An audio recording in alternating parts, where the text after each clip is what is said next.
ایوار باش تماشاوانی هجه ام ایرو برنامه ماسا گروور پیشکش ودکن برنامه ماسا گروور برنامه که ج کانال ای سکی نویس آژانس جهانی کرد بو سردست وی کارت ایرو وی برنامه در پیش همبری وانه شیروه استراتژیک هاتیه تاکرین ماسا گروور وی شیروه که استراتژیک جبو بهشتاریا پسپور اکادمیسیون و کسی استراتژیک به آماده کردن میوانه می بهزاد خوشحالی لیکورنوی استراتژیک بهزاد خوشحالی دکتر بهزاد بخیر هاتی ام بوارا بردوام بکن فاکتور وی شورشی وی راپرینی چی بون گوریم از وقت راپرین دیبینیم یعنی شورشی مردکار مردکار نوی دنجی اکو که اما کیجان نوی ام کار بینیم گلمه اول دیگر دوری مهکل سر پیانل روزات کردستانی و راپرینه که وها دریجی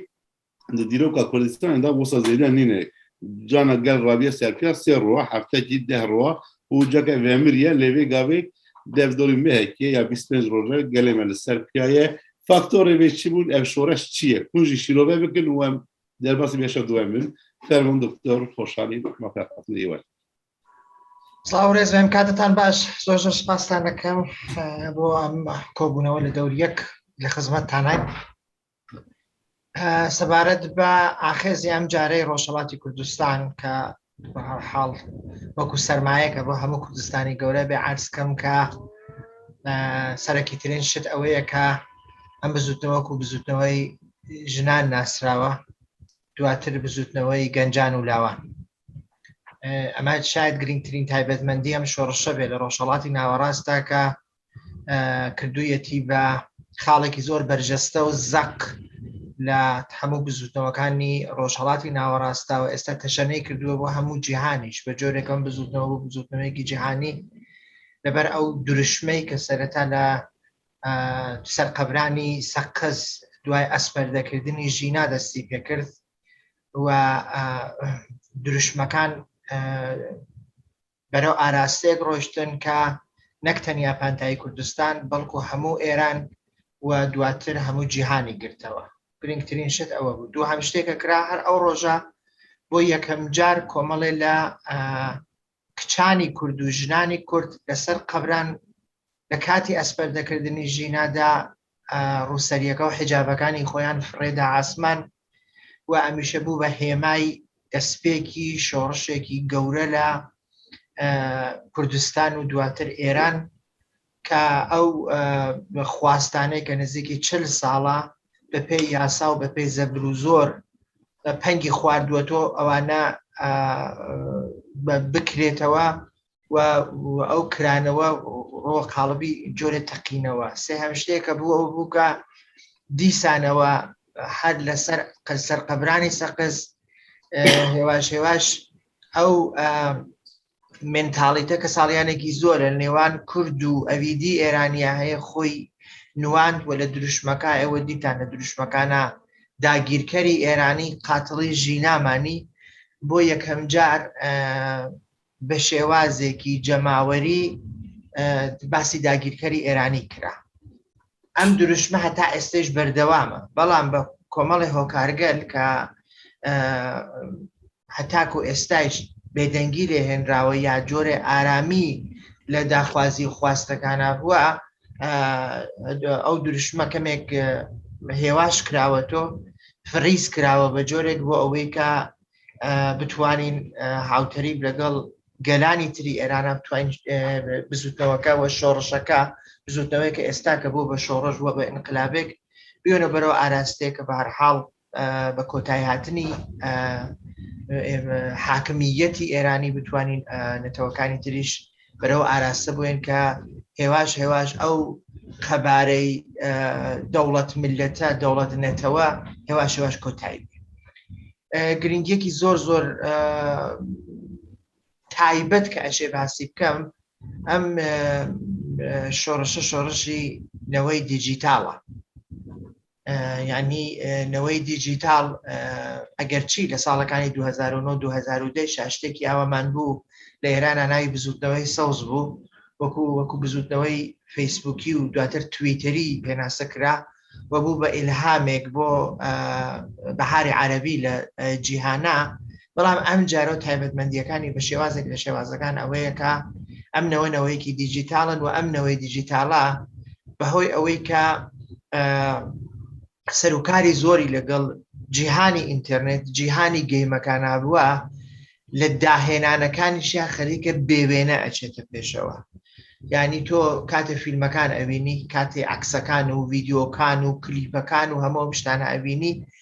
سەیرەکەی کە چۆن ئەو داهێنانانە بە شێوازێک لە شێوازەکان جۆرێکە کە بەڕاستی عەقڵێکی سەردەمیانەی لەگەڵ عەقڵێکی سەردەمیانە ئەگونجێت و خۆی ئەبینێتەوە کە ئەمە تایبەتمەندیەکی هەرە گرینگە. شتێکی تر کە وەکو تایبەتمەند ئەرزکەم لە خزمەتانە ئەوەیە کە ئەم بزوتنەوە ئەخیرە وەکو بزوتنەوەکان ئەناسرێت، movement of movements، وەکو شۆڕشەکان ئەناسرێت، movement of movements، یعنی ژینا و شەهیدبوونی ژینا ئەوێتە دەستپێکی هەموو ئەو خواستانەی کە لە ساڵانی ڕابردووە بە جۆرێک لە جۆرەکان سەرکوت کراوە و سەرکوتکرانی ئەو خواستانە ئێستا دەرفەتێکی خوڵقاندووە، لە دەرفەتێکی دروست کردووە کە لەو دەرفەتۆ تۆ ئەتوانی خواستەکانی خۆت، متاڵبەکانی خۆت، هەموو ئەو شتە بەرحەقانە کە داوات کردووە ئێستاکە داوای بکەیتوە قسەی لەسەرکەی. بەڵام هاوکات لەگەڵ ئەوەی هەمووشی بە شێوازێکی زۆر هەماهەنگ ئەڕواتە بەرەوەکەوە، هەماهەنگ بوونە تایبەتمەندیەکی هەرە گرنگی ترەکە باسی دەکەن. یەک لە تایبەتمەندەکانی تر کە ئەمیشە زۆر گرنگە ئەوەیە کە ڕەنگە بۆ یەکەم جار بێت کە ئاخێزێک لە ئێرانە لە پەراوێزۆ دەستپێکە لە ئەم ئێرانە نوێی 100 ساڵە و بە زووترین کات تەشەناکە بە هەموو ئێران. تۆ ئەوینی دروشمەکە دروشمێکی کوردیە، هێماکە هێمایەکی کوردیە، ناوەکە ناوێکی کوردیە و داهێنانەکانیش ئەمە زۆر سەیر و سەمەرە و سەرنجڕاکێشە کە تۆ ئەوینی داهێنانەکان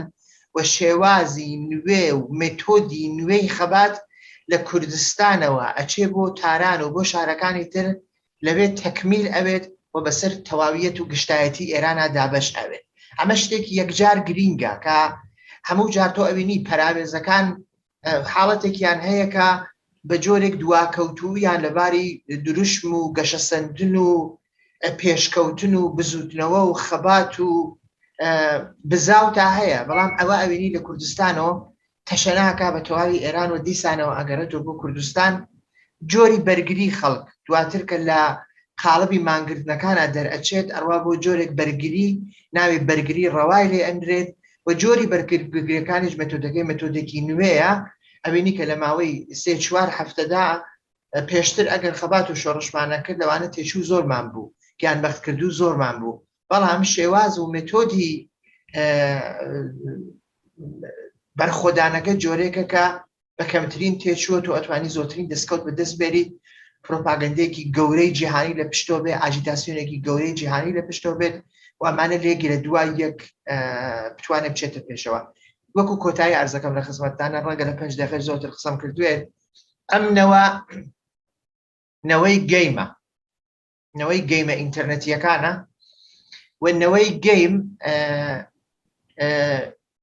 ئەبێ حتمەن لە کۆتا مەنزڵە ئەو ئامانجە کە دیاری کردووە بیکوژێ سەر و نخوونی کاتۆ. ئەگەر گەیم ئۆڤەریش بێت دوای گەیم ئۆڤەرەکە دیسان دەست پێ ئەکاتۆ. بۆیە کۆی ئەمانە ئەگەر لە تەنیشتی یەکۆ دابنین ئەبێ بڵین کە ئەم شۆڕشەکە دەستی پێکردووە ئەڕواتە پێشێ. ڕەنگە چاوەڕوانی ئەوە نەکەین کە مەسەلەن لە 4 هەفتە و 5 هەفتە و 6 مانگ و 1 مانگ و 2 مانگ کۆتایی بێت. بەڵام ئەو ڕەوتەکە ئەڕوات هەرو جۆرە هاوڕێگوڵاڵەیش باسی کرد ڕەوتێکە کە ئیتر بەری پێناگیریەوە ڕۆژ لەگەڵ ڕۆژ هاوکات لەگەڵ مەزنە قەیرانەکانی ئێرانە بەرەو ئاراستان وەکە کوتایی بە دەسەڵاتی داگیرکەری ئێرانی لە کوردستانە بێنێت. زۆر سپاس. بەهزات خۆشحالی ڕۆڵا کووردا دەبەردە چێک یەک یا دیاژی یانێ گەل ور سەر پیایە هەم دیاسپۆرای دەژین هەنا بە کار خەباتی دیاسپۆرای دەژی ویژی زانم یعنی گل ورسر پیانه و راپری دیدن لورا دنگ لازمه دنگ پیه لسر آخه آزاد جهانی گی دنگ وان دیگر رای گشتی او جیب دستی دیاسپورای کارتی تأثیر دیاسپورا راپران لینه وی گاوه هر چانه گریب شوه که چا دیاسپورا خودی وی دنگی در که فرموهم بوا بردام که تو را دیارمین دقیقه زۆر سپاس مادوونە بن هاوڕانی خۆشەویست من دووسێ تایبەتمەندی تری شۆڕش ماوە لە خزمەتانە عرض بکەم ئەمانە زۆر گرینگە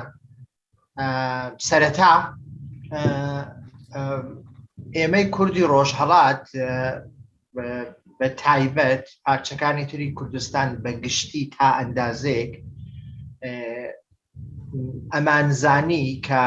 چه قەڵشێ لە نێوان کورد و ئێرانی کوردستانی و ئێرانیا هەیە بەڵام زۆر کەس بڕوایان بەمە نەبوو تەنانەت لە ئاستی دەرەوەیشە چه هزروانان چه ڕۆژنامەوانان چه ئاکەدەمیسیەنەکان چه سەرشەقام هەستیان بەوە نەدەکرد یعنی وا بیریانە کردو کە مەسەلەن کورد و ئێرانی پێکەوە زۆر تەواون خەریکن پێکەوە ئەژین و ئەو پێکەوە ژیانە پێکەوە ژیانێکی ڕەزامەندانەیە لەم شۆڕشەدا تەنانەت ئەو ململانیکردنە لەسەر ناوی ژینا و مەحسا لە سەرەتاکانە ئەو قەڵشەی نێوان ئێمە و ئەویدی ئێرانی زۆر بە باشتر نیشاندا زۆر بە جوانی نیشانیدا و ئەوەی ڕوو کرد کە تەنانەت بۆ ناویش ناوی کچی کورد یا ناوی کوردیش ئێمە کۆمەڵی ئاستەنگمان هەیە یعنی ناوی کوردی ناوێکی بڤەیە پێداگری ئەوان لەسەر مەحسا ئەگەرچی هەر دوجار هەر خێری تیابوو بۆ ئێمە خێری گشتی تیابوو بۆ ئێمەوە ئەگەر ئەوان نەبوایەتن بێگومان ئێمە ئێستا 300 ملیۆن توییتی ژینامان نەدەبوو مەحسامان نەدەبوو بەڵام دوجار هێواش قۆناغەکە هەڵگەڕاوە جۆرێکی لێ هات کە ئێستاکە لە شەقامەکانی ئوروپا مەسەلەن بۆ نمونە لە ئەڵمانە کە ناوی مەحسا ئەوەن حتمما ناوی ژیناشەوە و پرسیارێک لە مێشکیان نادرووسەوەیە کە ئەمە چییە ئەم باسی ژینا و مەحسا چییە کاتە تۆ بۆیان ڕوونەکەیتۆ ئەوان قوڵایی گرفت و ئازار و ژێر دەسەڵاتیەکانی کورد و ئێمە و ئەویدی نێوان ئێمە و ئەوان زۆر بە باشتر تێەکەن ئەمە زۆر گرنگ بوو کە کورد توانی ئەوەش بکا بە دەرفەتێک بۆ خۆی و لەو دەرفەتە بتوانێت ئیمکانیاتێ بۆ خۆی دروستکا کە دواتر باس لەوە بکە کە ئاها کێشەی ئێمە پرسی ژینا و مەحساش تەنانەت تا ئەو شوێنە چووە کە ئەوان بۆ بەرگردن بە سەروەری کوردستانی تەنانەت ناوەکانیشمان لێ قەدەغە ئەکەن لێمان یاساغەکەن ئەمە زۆر گرنگ دووهەم شتێکی تر کە دیسانەوە لە درێژەی تابەتمەندیەکان ئەگەرێک منە خزمەتانە عەرزکەم ئەم شۆڕشێکی بێسەرکردەیە سەرکردەی نییە بەڵام سەرکردایەتی هەیە ئەمە زۆر گرینگە کە سەرنجی ببێن کە چۆنە سەرکردەی نییە بەڵام سەرکردایەتی هەیە ئەو سەرکردایەتیە شەبەکەیەکە تۆڕێکی ڕێبەری دروست بووە لە نێوان تەواوی کەسایەتیەکان کە غەمخۆری پرسی کوردن یا بۆ پرسی کورد تێ ئەکۆشن و ئەمە حاڵەتێکی دروستکردە کە هەمووی وەکو ئەوە وایە تۆ جانتایەکت بێ هەمووی ئەو زانیارانەی کە هەرانە ئەیخەرە ناو ئەو جانتا و کەسانێک بە پێی پێویست بە گوێرەی پێویست دێن لەو جانتا شتەکە هەڵ ئەگرێن و ڕێبەرایەتی مەسەلەن سەر شەقامی خۆیان نەکەن ڕێبەرایەتی دیالۆگ و گفتوگۆ ئەکەن ڕێبەرایەتی بزاوت لە دیاسپۆرا ئەکەن ئەمە شتێکی یەکجار گرینگە کە لە ناو کووردا ئەوە بە شێوازێک لە شێوازەکان بە تەواوی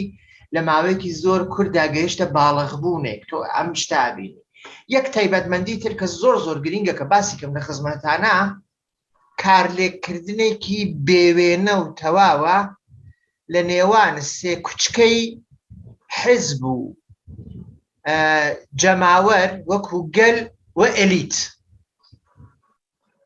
ئەمە شتێکی زۆر گرینگە کە من بێوێنە ئەیبینم ئەم شتە بێوێنە ئەیبینم کە دوای ساڵانێکی زۆر تۆ ئەبینی قسەی گەل ئەوێ بە قسەی حزب ئەوێ بە قسەی ئەلیت قسەی ئەلیت ئەوێ بە قسەی حزب و گەل و ئەم کارلێککردنە ئینتراکسیۆنێ دروستەکە ئینتراکشنێک دروستەکە کە تۆ ئەبینی ئەرکەکان بە خێرایی دابش ئەکرێت ئەرکەکان بە خێرایی ڕائەپەڕێت و بە خێرایی ئەچێ بەرەو ئامانجەی کە لە سەرەتاوە دیاری کراوە باوشی حزبەکان کراوەیە بۆ وەرگردنی ئایدیاکان ئەلیت خۆی ڕوبەڕوو بەرامبەر بە حزبەکان نابینێت ئەچێتە ناو کارلێککردنی لەگەڵ حزبەکانە و ئەمە شتی لێ دروست ئەوێت هەموو ئەوانەی کە وەکو دەرهاوێشتەیە وەکو پرۆدۆکتێکە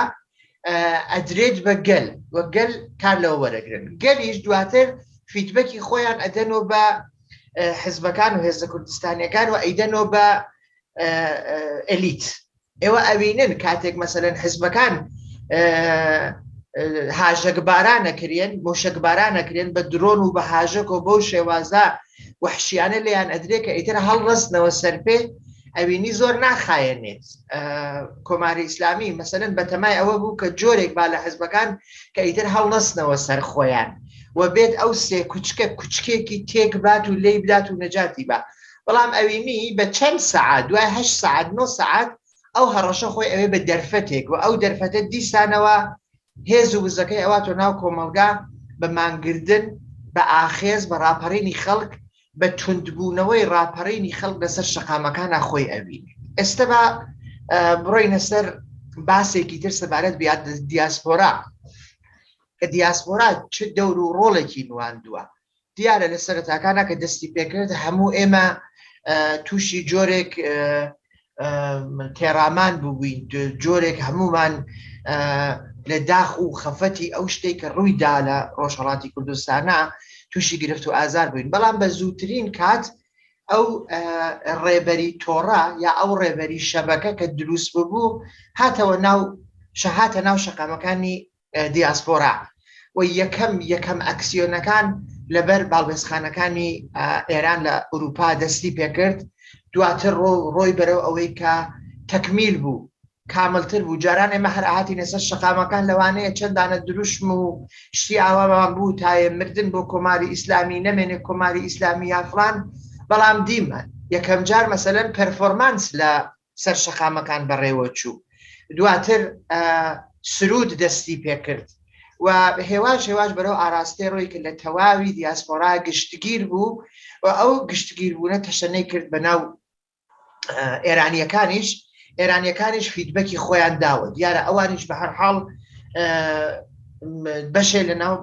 بەشێکی زۆر لە شۆڕشەکەی خۆیان لەسەر هەڵدان بە نسبەتی ژیناوە ئەدی و دڵخۆش بوون بە ئەوەی کە بۆ یەکەم جا دوای ساڵانێکی زۆر کوردستان لەگەڵ ئەوان نەهاتووە یا کوردستان دەستی کردووە بەم ڕاپەڕینە بۆ نمونە لە 96 هەتاوی 98 هەتاویە کە 2017 و 2019 بوو ئەوین کوردەکان زۆر نەکەوتن لەگەڵ شتەکان چون بەقین خۆیان نەیانەزانی بەڵام ئەم جارە کوردەکانیش لەگەڵ خۆیان هاوردیان ئەمە توێتێکم دی توێتێکی زۆر جوان بوو ئێرانیەک نووسی بووی فارسێک نووسی بووی ئەگەر کوردستان نەهاتایەتە سەر شەقامەکان هەنووکە ئێمە دیسانەوە هەروەکو جاران بۆ کوژراوەکانمان مۆممان داگرساند ئەمە ڕستێکی یەکجار گرینگە کە ئێرانیەکان ئاعترافی پێەکەن دانی پێیانێن و باس لەوەکەن ئێستاکە ئیتر هەموو شتێ ڕێکەوتووە تەنانەت لە ڕۆژەکانی سەرەتاییەوە شەڕی ئاڵا بوو لە نێوان کورد و ئەوەی کە ئاڵای شێر و خورشیدی سەڵتەنەت تەڵەبەکان بێت و ئەوان دیسانەوە قسەی خۆیان بکەن ئەوان مەسەلەن گەرێکیان بێ کەرەی خۆیان لە ئاوەکە وەربگرن بەڵام ئەویان پێ نەکرا بە زووترین کات لە شارەکان کۆمیتەکان دروست بوو و ئەو کۆمیتانە هاتن بەرەو دۆخەکەوە هێواش کورد خۆی دۆزیەوە و لەسەر شەقامیشە توانی دەست بەسەر زۆرێک لە شوێنەکانە ڕابگرێت و هێژمۆنی کوردستانی خۆی بەسەر ئاخێزەکانە بسەپێنێ بەڵام ئەمە هێشتا کافی نییە کوردستانیەکان لە دیاسپۆرا یەکجار زۆرن حەشیمەتێکی بەرف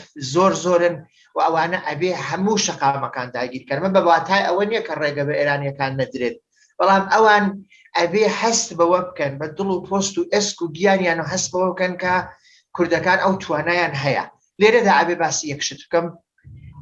ئەوەندەی کە کوردەکانی ڕۆژهەڵات هەمیشە بەرەو پیری ئاخێز و ڕاپەڕین و خەفەتەکان و شادیەکانی پارچەکانی تری کوردستانەوە ڕۆیشتن ڕۆژهەڵاتی کوردستان پارچەکانی تری کوردستان بەرەوپیری ڕۆژهەڵات نەهاتوون. یعنی چ ڕۆژاوە چ باکووری کوردستان چ باشووری کوردستان جەماوەری دیاسپۆرایان بەرەوپیری ئەم ئاخێزەی ئەم جاری ڕۆژهەڵات نەهاتوون. ئەمە بۆ چییە؟ کە ڕۆژهەڵاتی کوردستان هەمیشە لە سەفی یەکەمی هەموو بەرگریەکانە، لە سەفی یەکەمی هەموو ئاکسیۆنەکانە، چ بەنسبەت باشووری کوردستان، چ بەنسبەت ڕۆژاوای کوردستان، چ بەنسبەت باکووری کوردستان. بەڵام خەڵکی باکووری کوردستان، ڕۆژاوای کوردستان و باشووری کوردستان بەرەوپیری ئاخێزی ئەمجارێ ئێمە نایەن لە حاڵێکە ئەلیتی هەر سێ پارچەکەی تر بە باشی ئەزانن کە کلیلی قوفڵی بەستراوی ڕزگاری و سەروەری کوردستانی گەورە لە ڕووخانی دەسەڵاتی ئێرانەوە دەست پێ ئەکات. ئەمە زۆر زۆر گرینگە. ئایاکو ئەلیتەکان و